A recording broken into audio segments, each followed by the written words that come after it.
Hello friends, this is Gaurav Lath your big bull coach. So again जारी रखते हैं हमारा डेली सीरीज़। आज क्या हुआ और आगे क्या होगा आज के लिए, यानी 15 दिसंबर 2025 के लिए, that is the 15th of December 2025 Monday. So इस नए हफ्ते का जो पहला ट्रेडिंग डे था, इसमें आज एक्सपेक्टेड ही था कि मार्केट जो है वो गिर के खुलेगा, कमज़ोर खुलेगा।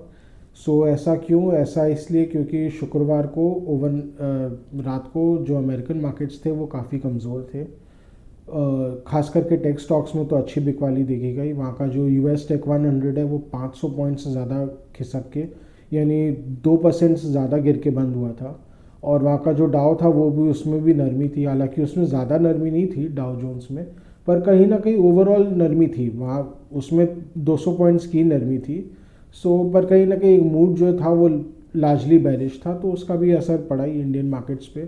तो जो गिफ्ट निफ्टी है वो तो एक एक समय रात को 170 पॉइंट्स गिर के बंद हुआ था, पर कहीं ना कहीं आज सुबह को थोड़ी सी रिकवरी आई।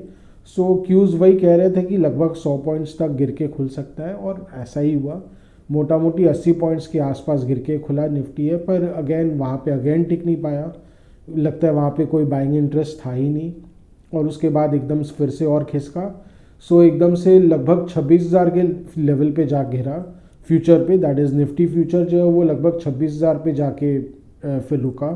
और वही स्पॉट की बात की जाए तो वो ऑलमोस्ट 25,900 के लेवल्स तक गया। तो कहीं ना कहीं जो डिस्काउंट भी है वो इरोड हुआ है।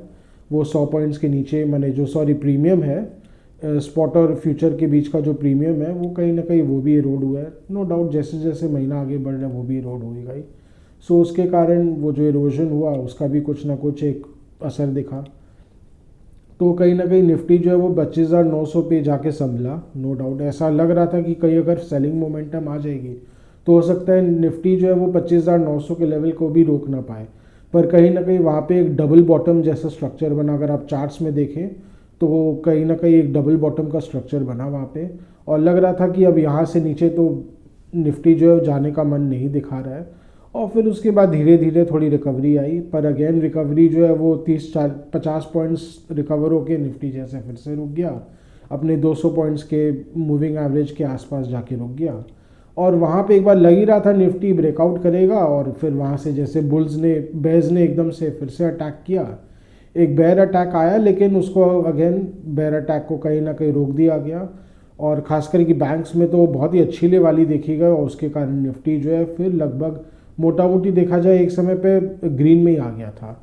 निफ्टी स्पॉट की बात करें तो वो तो हरे में आ गया था, पर अगेन वहाँ पे कहीं ना कहीं टिक नहीं पाई। वही जो कहानी हो रही है, 26,000 के ऊपर आ तो जाता है, पर कहीं ना कहीं निफ्टी जैसे एकदम से रुकने लगता है। और 26,040 पे जाके एकदम निफ्टी जैसे रुक ही जा रहा था, और उसके बाद धीरे धीरे थोड़ा सा खिसक गया। निफ्टी की जो पहली कहानी है जो बार बार जारी हो रही है वो यही है कि 26,000 के ऊपर आ जाता है, पर उसके ऊपर चलने में बहुत कोताही बरतता है। कहीं ना कहीं यही खेला चल रहा है। तो आगे चल के आज का तो यही है कि जो निफ्टी है रिकवर करके तो एक बार बंद हो गया, पर कल अब ये सवाल निशान ये रहेगा कि कल क्या लेवाली आएगी, क्योंकि 26,000 के ऊपर कहीं ना कहीं डीआईएस की बाइंग एकदम सूख जाती है। आज के फिगर्स भी वही कह रहे हैं। डीआई का बाइंग आज लगभग 1800 करोड़ के आसपास था। वही एफआई सेलिंग भी 1500 करोड़ के आसपास ही थी ऑलमोस्ट।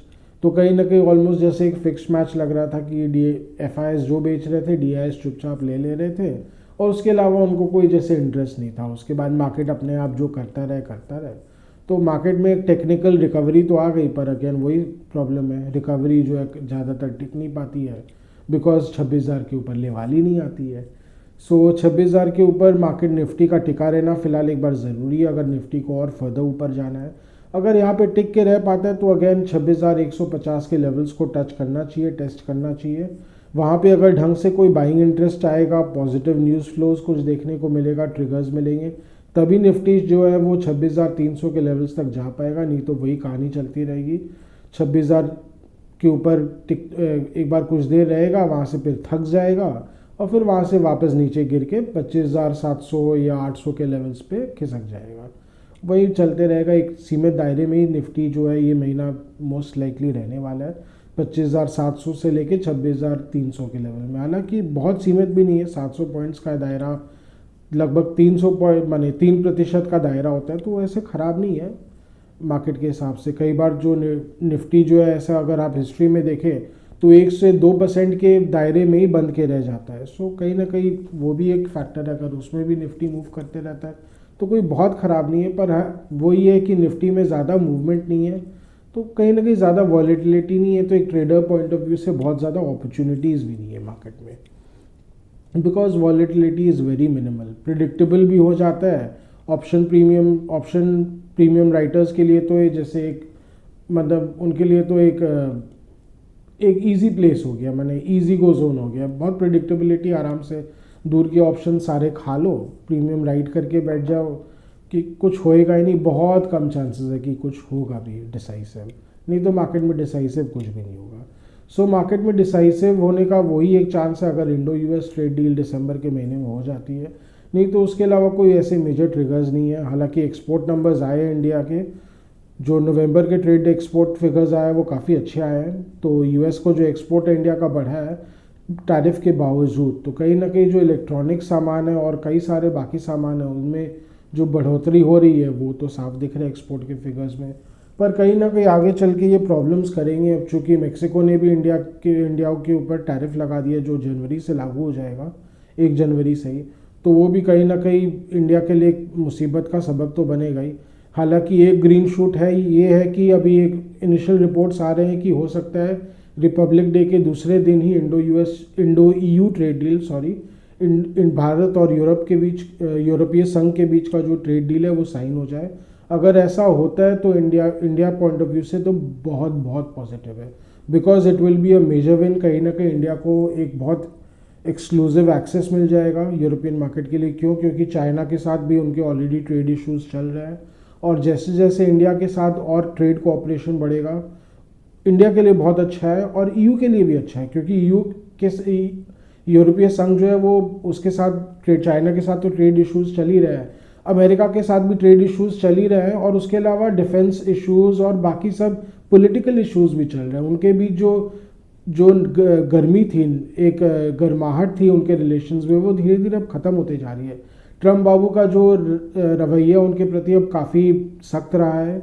अब वो यूरोपियंस को जैसे वहाँ जो रेशियल एम्पैथी है, one of the reasons America ने वर्ल्ड वॉर 1 और वर्ल्ड वॉर 2 में यूरोप के प्रति बहुत एकजुटता दिखाई, वो ये था क्योंकि उनके लिए एक खास करके ब्रिटेन और फ्रांस के प्रति उनके लिए एक रेशियल एम्पैथी थी, क्योंकि वो रेशियली कनेक्ट करते थे। पर धीरे धीरे वो रेशियल कनेक्ट भी अब कम होते जा रहा है, तो जिसके कारण अब उनका वैसा जुड़ाव नहीं रहा। तो ऐसे केस में यूरोपीय संघ खुद भी देख रहे हैं कि हम भारत के साथ अपनी इकोनॉमिक पार्टनरशिप बढ़ाएं, और हो सकता है इसके कारण उनका जो डिफेंस पार्टनरशिप है वो भी स्ट्रांग होगा, और उनके लिए सिक्योरिटी भी बहुत बड़ा इशू है। So it is very mutually helpful for both the sides. तो आने वाले टाइम में अगर इसको लेके कुछ आगे बढ़ते हैं तो बहुत ही पॉजिटिव रहेगा। सॉरी। सो अभी तो फिलहाल कुछ खास ट्रिगर्स नहीं है, अगर टेक्निकली या कुछ न्यूज़ ड्रिवन देखा जाए। सो मार्केट अभी यही सीमित दायरे में रहेगा, डिप्स आएंगे तो उसको बाय कर लिया जाएगा, अभी यही चलता रहेगा। आज mid caps and small caps में भी डिप्स आए, पर देखा जाए तो उनको बाय कर लिया गया। सो वही है, बाय DIS का तो यही है, बस डिप आए बाय कर लो, बाकी एकदम जिसको अच्छे बच्चे बन के एकदम चुपचाप बैठे रहो। सो मार्केट अभी ऐसे ही चलते रहेगा, कोई ज़्यादा ट्रिगर्स लग भी नहीं रहे। हम पहले भी कह रहे थे कि दिसंबर का महीना जो है वो काफ़ी शांत रह सकता है, पर इनिशियली ऐसा नहीं रहा, अच्छी मूवमेंट देखी गई नो डाउट। कहीं ना कहीं मार्केट को गिराने की दिख रहा था कि कहीं ना कहीं बेस्ट अटेम्प्ट कर रहे हैं कि मार्केट को न्यूज़ फ्लो ड्रिवन बेस और ये सब करके जैसे तैसे हम गिराए, क्योंकि कहीं ना कहीं टेक्निकल वीकनेस दिखा रहा था, पर वो थोड़ा सफल रहे। पर लेट्स सी आगे चल के क्या होता है, कुछ ना कुछ अगर न्यूज़ फ्लो आएगा तो उसके हिसाब से मार्केट रिएक्ट करेगा, अगर नहीं होगा तो मार्केट जैसा है वो चलते रहेगा। मार्केट अभी जो रेंज में है वैसे ही चलते रहेगा।